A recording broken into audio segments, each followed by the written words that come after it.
Well, it seems like Kingdom Come Deliverance 2 can't seem to get a break as Daniel Barber is attacking critical reviews and Steam is reportedly hiding negative reactions. This is Lavistro, the Dragon of Cyberspace, coming to you with all news, tips, and tricks within the gaming spectrum. That Parkbase reports Kingdom Come Deliverance 2 director Daniel Vavra attacked critical review as Steam reportedly hides negative reactions to the game. Despite its fair share of pre-launch controversy, Kingdom Come Deliverance 2 has debuted to impressive success and decent review scores, drawing in over 160,000 concurrent players on Steam and maintaining strong reviews from critics and audience alike. Even as many of the anti-woke voices in gaming sphere, such as Master Chi, have praised the game, brushing aside previous concerns over optional same-sex romance options in favor of recognizing its strong RPG mechanics, narrative, and historical depth. But while players seem to be celebrating the game's success, game director Daniel Vavra appears to be on a different path, turning his frustration towards journalists and reviews that haven't been favorable as he'd like. One of the most notable instances occurred when GameSub writer Jam Walker published a Kingdom Come Deliverance 2 review, giving the game a 2.5 out of 5 stars. Walker barely touched on the game's representation controversy, giving it only a passing mention towards the end of the review. His criticism primarily focused on legitimate issues with characters, narratives, and mechanics. His Kingdom Come Deliverance 2 review was thoughtful, measured, and in line with the review scores of many other major releases. However, this didn't sit well with Vavra, who took to X to attack Walker's Kingdom Come Deliverance 2 review, sharing a screenshot of the score on Metacritic. Trusted news source, mission accomplished. We no longer have a 90% Metacritic score. Be proud of your excellent journalistic standards, Daniel Vavra. The post immediately backfired with many players who include those who enjoyed Kingdom Come Deliverance 2, calling him out for an unnecessary outburst. A user named Terry Boyd responded saying, bashing journalists for not giving you the score you want isn't a good look, and I love the game. Another user, Enthusiasm, called Vavra to focus on actual customer reception instead. Dude, this is not it. Obviously, you can be unhappy that you're not getting glowing review numbers, but this is silly. Focus on your actual number of reviews, the ones you didn't chase off. Update, this game's save system is complete garbage. While they kept the save stat system, I have no idea, but it's actually horrible. The only reliable way to save your game is to save and quit to main menu, then immediately hit continue and load the game. And as much as I don't agree with Endymion recently because he had a trust me bro give him a source that was actually a troll and made Endymion look bad, I will agree. I do not like the save your snap system. I really, really, really don't. Whilst their criticism falls in line with others who haven't enjoyed the KCD2 experience. YouTuber Endymion took a lot of issue with the game's mechanics when discussing his overall impressions on X in the thread details above, which kind of confuses me, because if I remember correctly, and I might be wrong here, he gave a glowing review of KCD1, which to me, KCD2 is the same as KCD1, but more polished mechanics in some cases. And I'll have my own review coming up later today. I was editing it when this came out, so I had to stop it. Steam reviews are strong, but censorship concerns loom. With Metacritic scores fluctuate on aggravated critic reviews, the game still has an 88% favorable score as of this writing. Kingdom Come Deliverance 2 is still holding strong on Steam, where 90.37% over 7,000 reviews are positive. However, concerns of possible review censorship have emerged after Pirate Nation shared a screenshot showing the Steam allegedly banning the negative reviews that criticize the game's inclusion of woke elements. Regardless of where someone stands on the issue, reviews are subjective opinions, and no matter the reason behind that opinion, it remains valid to the person expressing it. Not necessarily, and I will explain that. If someone believes that certain content elements negatively impact their experience, they have the right to say so by silencing negative reviews that call out specific ideology or creative choices, platforms, risk misleading potential buyers who might otherwise have avoided the game that doesn't align with their preferences. If someone dislikes the game because of the mechanics, story pacing, or difficulty, the review is welcome. But if a player dislikes the game due to reputation of political undertones, should their reviews be dismissed? Not necessarily. I'll get to that too. If a platform starts curating reviews based on what a player dislikes something rather than what they dislike, it creates an unbalanced manipulative abuse. And that's a good argument, but there's more to it people are forgetting. And this is the thing where I tell people you need to stop jumping the gun. The latest controversy follows a string of self-inflicted PR wounds by Daniel Vavra over the past few months. For example, Vavra previously lashed out on YouTuber Red Says Stacey, calling him a gritter over a video discussing pre-order cancellations. This attack was widely criticized, especially since Red's video attack actually defended the game against the accusations of being woke. Major content creators, including especially T, Vera Dark, and Grunge, turned against him after he continued to lash out at the gaming community instead of focusing on constructive dialogue. His feud with Rev led to more pre-order cancellations, completely undermining his own marketing strategy and causing risk in a very audience that once supported the game. And that's one thing I agree with. Like people who follow me on Twitter knows I have been seemingly defending Vavra. And the thing is, I'm not really defending him. I actually do not agree, and I've said this a couple of times already. Vavra, he represents that company, and he's not representing that company in a good light when he goes and attacks people. All right, I still call that out. However, the main argument I've said many times is people are focusing on the fact that there's a gay Henry, and he has not handled that very well. He should have had an open statement. He did come out and said something. We will cover it in a moment. But how he has handled it is not good. But I keep telling people, here's what he's saying. He has not lied. People say Vavra lied. Here's what he's saying. He's been consistent so far. All right. So you can tell the truth and be right in your statements, but wrong at the same time in how you handle them. It's not just simply what you say, it's how you say it and how you address the situation. And in this case, I do agree that Daniel Vavra, as much as I love his work, is not handling the situation. He cannot seem to handle criticism of his work. And as an artist, you need to, and he is an artist. He wrote the story. This is his vision. That's what he said. This is his artistic vision.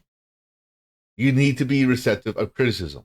Not bad faith criticism, but when people say, I don't like this part, you need to be receptive of that. All right. Bigger picture. Despite the undeniable commercial success of Kingdom Come Deliverance 2, Vavra's repeated transfers are needlessly creating negative press for his own game. Yes, this is true. Instead of basking in a strong launch, he chose to attack reviews, aiding content creators and fuel online feuds. His complaints about Metacritic scores are especially hypocritical, given that the game is still sitting at high rating, providing that many reviewers and actual customers enjoy it. If Vavra focuses on that rather than waging war press, his game reputation would be in an even better place. Yes, this is true. At this point, the biggest enemy of Kingdom Come Deliverance 2 isn't critics, YouTubers, or woke outrage. It's Daniel Vavra himself. Also true.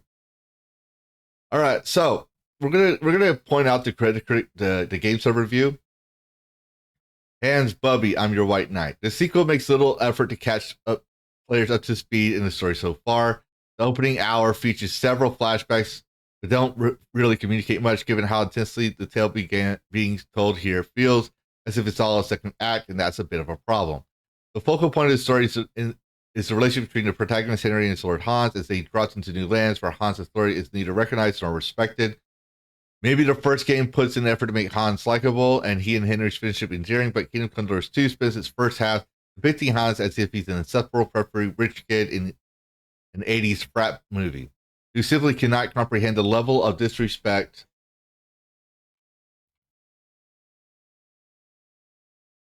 he has to put up with from everybody. I loved him from the opening scene and spent the entirety of my 57 hours of playtime desperately helping an ex-user with the eventually free Henry program work. I mean, I agree, but I kind of had a respect towards the end towards Hans, but I always saw him as a douche waffle. So I was not surprised with Hans' behavior. I actually expected that. Let's talk gameplay. Kingdom Come Deliverance 2 is the most game I've ever played. Every mechanic system is over-designed to a goddamn mind-bending degree. Developers were vocal from the series inception that immersion in historical realism would be the guiding design principle, but keeping that in mind just sharply highlights how deeply video game silly so much of it is. Your weapons will be less effective if you don't regularly spend tedious long amounts of time bitterly sharpening work on the grinding wheel, but you can also check a potion that makes you better able to command your dog. Saving your game requires the use of consumable potions or sleeping in a bed that you have permission to use, but you can also just hit save and quit from a pause video at any time. Quest locations will get marked on your map and your logout data with important information, except for times when they don't, and the game expects you to remember all those things or have made you your own notes. It's all left me just constantly baffled about it, where it arbitrarily chooses to draw lines. It is made up more painful by the fact Henry has skills of an alien toddler until you significantly level and gear him up. Now, I kind of have mixed views on this because in the first one, I'm like, I can actually defend it. I'm like, yeah, you're a swordsmith. You're not a warrior. You're turning into a warrior. So I can defend that. Here, he loses all his gear. He had a bump on his head and he injured his health. He should be able to remember most of his skills. So this, I mean, at least he remembers how to read and stuff. Like it's not all gibberish, but they could have done this. This is something they could have done better. I will agree. And fuck the Saver Snap system. My breaking point came in early in Kingdom Hearts 2 second half, and I'm going to touch very lightly on the spoiler of the game's narrative structure. Generally, the instinct of the reviewer is to stick with the core questline of the game, such as this, purely in the interest of getting the game finished before the embargo. The supporting documentation provided by the publisher suggested completing 2 or 3 side quests in each map just to experience what they offer, which is fair enough.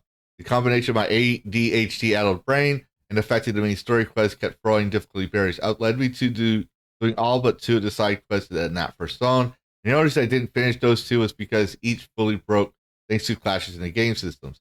I also did 2 hours of random wandering and looting just to be sure I was finding all the best gear that was out there.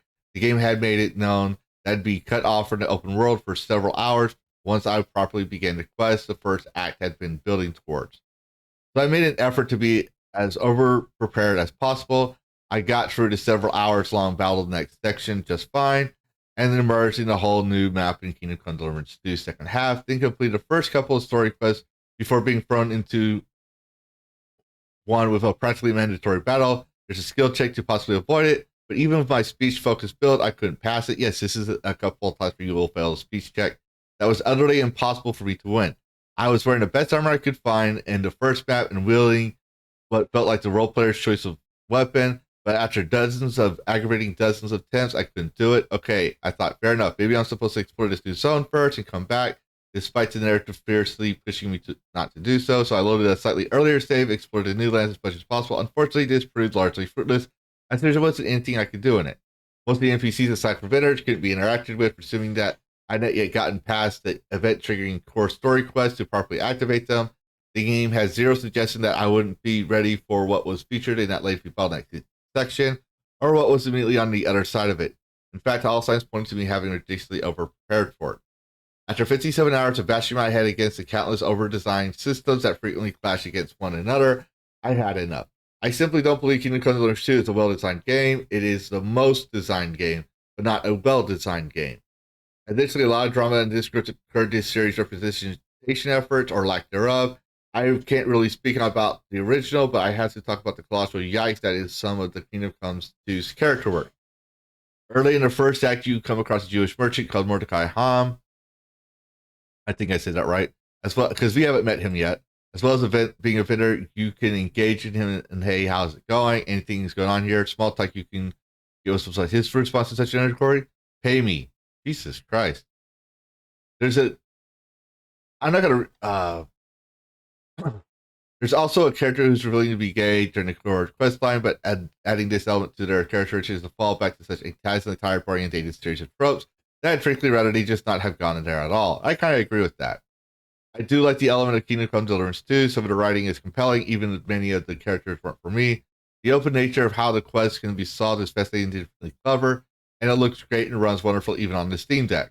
Kingdom Come Deliverance 2 is a game that unabashedly demands you meet it on its level, which I do find somewhat admirable. I just constantly found it to be a miserable slog to engage with, whereas everything was 10 times more overblown than any business being. There's a fascinating sandbox deep down within it, but digging through the mountain of muck to appreciate it was simply more than I could stand for most of the time. All right. Now, here's the tweet that they're mentioning. Pirate Nation Steam has started to ban negative Kingdom Come Deliverance SKUs. And from the part here, like we'll get into it, but from the part here, it seems like it's not fair. I can agree with people like Hypnotic and others that say, yeah, this is not cool, free speech and all this other stuff.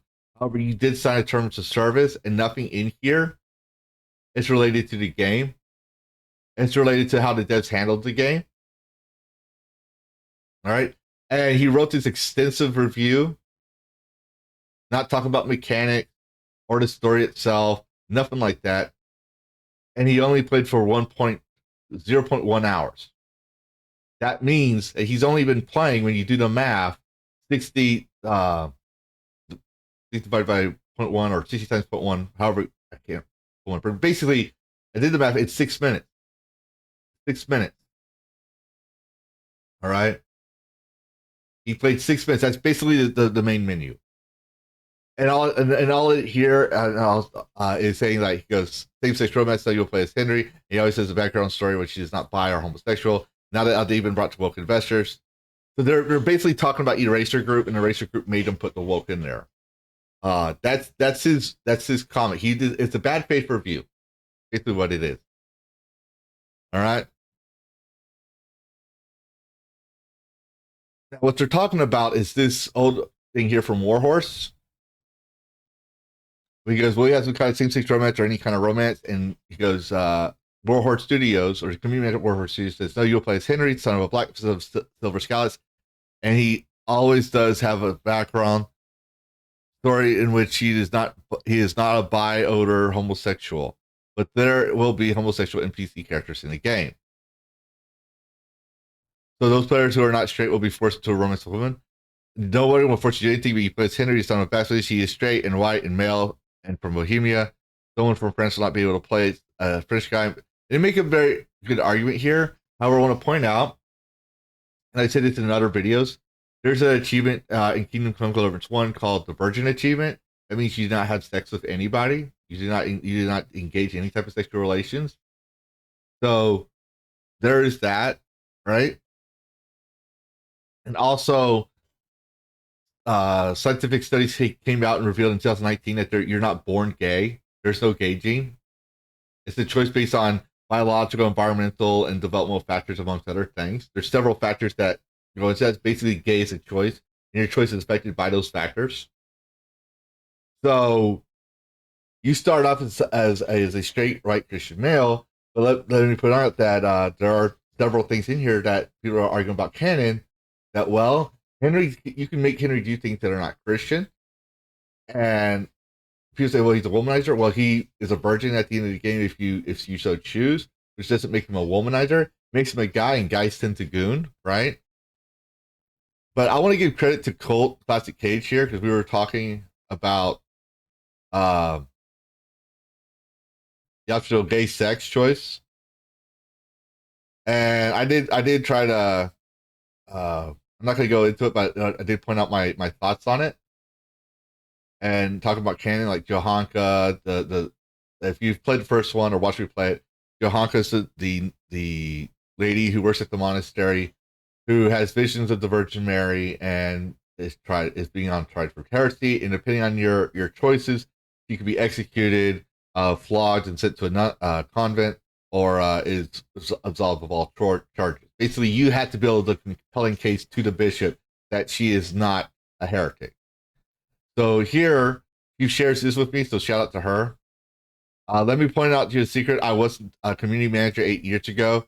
He is the writer of the original game. So this is the guy, this is like the George Lucas of the series, right? Our canon, quote unquote, is not told for our forum, but for the actual story of the game. Sexual preference is purely your decision. You press the buttons, except the orgy with the priest and his concubines in a bar. That one, actually, I'm laughing at because I was so shocked about that. I was not expecting that. But to be fair, the game did warn me with the NPC talking about the priest's reputation. The guy that spoke to already said he was a community manager and has no input on the story or so he didn't violate anything. And he didn't. He didn't lie about what he was saying. But I also want to point out that Kabrutus is also in charge. If you know who Kabrutus is, he came out and revealed SBI and Sushi Squad. And people say that he's the one that started Gamergate 2, which no, it was one of the Kotaku and SBI journalists that went after him that started the whole Gamergate 2 fiasco. But he goes, King Deliverance Bros, let me ask you guys a question, since I'm an alien to the franchise. This protagonist, Henry, was him in the first one, and he's the same guy in the second one too. Also, is it clearly stated that he is straight? If so, please show evidence. Well, Daniel Vavra and the community manager said two different things, and we have seen that where community manager will say one thing, and he comes out later and says, "No, that's not technically true." He probably just didn't feel like it was a big issue. All right. Now I agree. Daniel Vavra handling the situation was not a good idea. How he handled it, but let's continue on. Also, evidence that the company has received ESG investment. I'm looking forward to this. And I put a quote sheet on this one. All right. I think this is very important. You need to have evidence of that. All right. You can't just assume things based on past things. And it's like people say, well, Warhorse did this, that. It's like, but you have evidence that he received it. Yes, there's a 3.7 whatever percent shares compared to other areas. So my argument is they did not they did not they were not forced in that sense, because Daniel says he's not forced, and so far from the evidence, nothing in the game is forced. All right, so going back here to this one, right? There's I want to point out in here. So here we are. I'll zoom it in for you. Like I said, 0.1 hours on record in the last 2 weeks. Bad review. Here's his little rant. But I want you to, and he talks about Rich Group, but I want you to point here. I will be sailing the high seas on this one. Right there. Don't discuss, this is from the Steam terms of service. Don't discuss or engage in unlawful or prohibited activity. Any poster activity that violates Steam's legal agreements are not allowed. And here's the examples: encouraging or engaging in piracy or theft. All right. Be constructive and avoid off-topic conversations. It was off-topic. It was bad faith. Because he wasn't talking about the game itself. He was talking about the people that made the game. That's a different topic. That's for like a forum discussion. That's not for reviews of the game. There was no discussion of mechanics, and there was no evidence that he was playing the game, especially when it's only 6 minutes into the game. So it was a troll review, and therefore when people say, well, free speech, well, no, you agreed that you're not going to do this. You agreed you're not going to do this. And you agreed you weren't going to do this. He bypassed wording content filters, so he didn't say the actual thing, right? So that right there is a terms of service violation. Well, let's just see if there's no bad reviews. So all reviews positive. Oh, look, here we go. The review fight. There's 1,021 negative reviews. So let's go look at them. Played the first game completely through to the end. When I started playing, fighting more than one enemy, and he's got almost 20 hours on record, right? Here's a definitely spoiler ahead. At first, the intro was flawless, but this time you had to record multiple times, right? And he's talking about the game itself.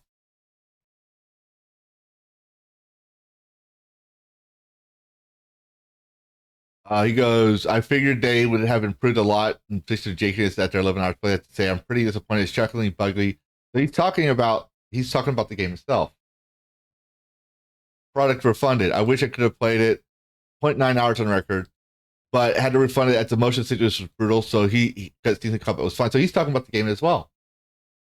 I'm so disappointed in this game. I love the first Kingdom Come. I've played for 50 games, blah, blah, blah, blah. Pretty much talking about the game itself.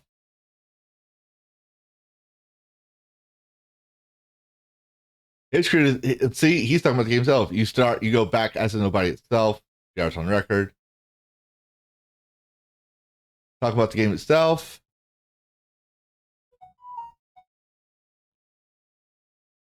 Talking about the game itself. Talking about the itself.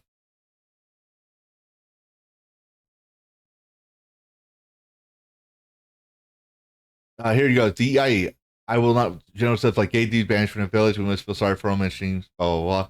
So talk about the game itself, criticizing DIE, and he can still put his review. Here's one right here.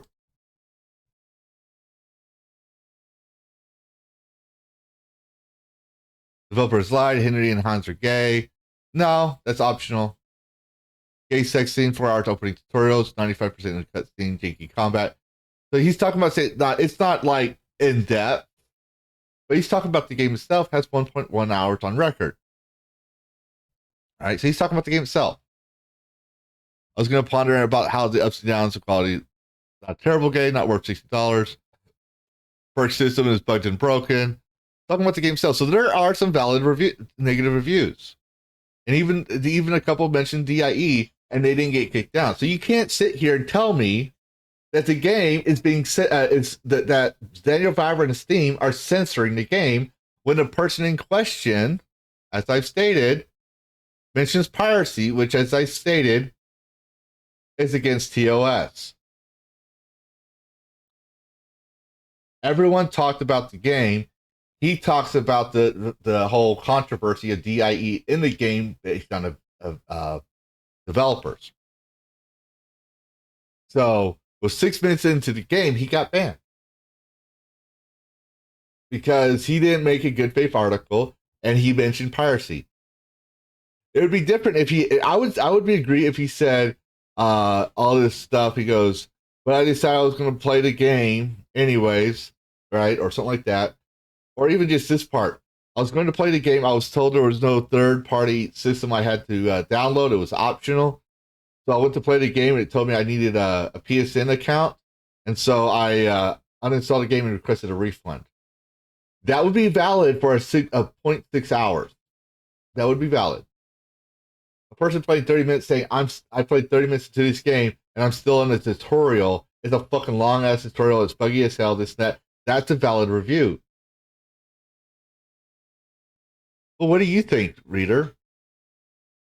Do you think this article is right? Do you think that this review should be justified, or is it censorship based on terms of service that Steam members have agreed to use? That's my argument here. If you agree to the terms of service and it violates terms of service, that's on you. That's not censorship. But anyways, put your thoughts in the comments below. And as always, happy gaming. Worlds clash in endless collision. Gaming news with a fierce precision. With a spark so wild it breaks the norm. In the tempest eye of cyberstorm.